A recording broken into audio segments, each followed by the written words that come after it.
Monen nuoren ensimmäiset työtehtävät liittyvät asiakaspalveluun. Haastattelen 19-vuotiaasta K-City Marketissa työskennellyttä Nora Peltolaa asiakaspalveluun liittyvistä haasteista nuoren näkökulmasta. Kuinka kauan olet työskennellyt asiakaspalvelijana? Suunnilleen 9 kuukautta. No mikä sulla on haastavinta sun työssä? Varmaan erilaisten ihmisten kohtaaminen, vaikka se on kuin kivaa, niin se on välillä haastavaa, kun täytyy ottaa jokainen asiakas tavallaan uutena asiakkaana. Entä tuleeko usein vastaan niin sanottuja hankalia asiakkaita? No mitä mä nyt sanoisin, ehkä melkein päivittäin. Että kyllä se nyt riippuu vähän omasta asenteestakin, että kuinka paljon niitä tulee, mutta ainakin 1 per päivä. Mikä on inhottavin tilanne, johon sä oot joutunut koko sun uran aikana?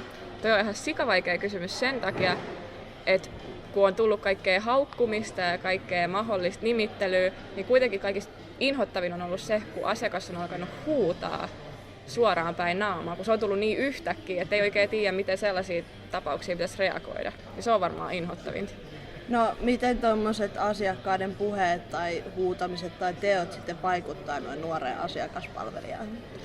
Välillä on vähän vaikea, välillä mennään itku silmässä kotiin ja pitää mennä käsittelemään asioita ja puhua niistä. Kyllä se on välillä tuntuu tosi pahalta kolaukselta ainakin jotenkin itselle, että jos tulee hankalia ihmisiä ja ei oikein tiedä, miten niiden kanssa pitäisi toimia, niin kyllä se on välillä vähän haastavaa, kun ei ole paljon kokemusta kuitenkaan. Niin kyllä se vaikuttaa välillä vähän ikävästi, mutta toisaalta kaikesta oppii ja tostakin oppii sit nöyryyttä kyllä kivasti. No millä tavoin sitten hillitset ittees tämmöisiä vaikeissa tilanteissa? Kuulostaa vähän kliseiseltä, mutta mä lasken 10 alaspäin.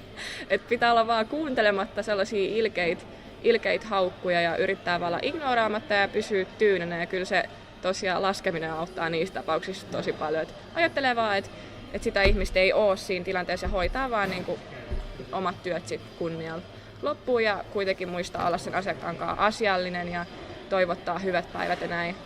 Ja siinähän se sitten varmaan onkin. Peltolan mukaan asiakaspalveluun kuuluvat hankalat tilanteet, mutta niitä kuitenkaan kenenkään ei tarvitse pelätä.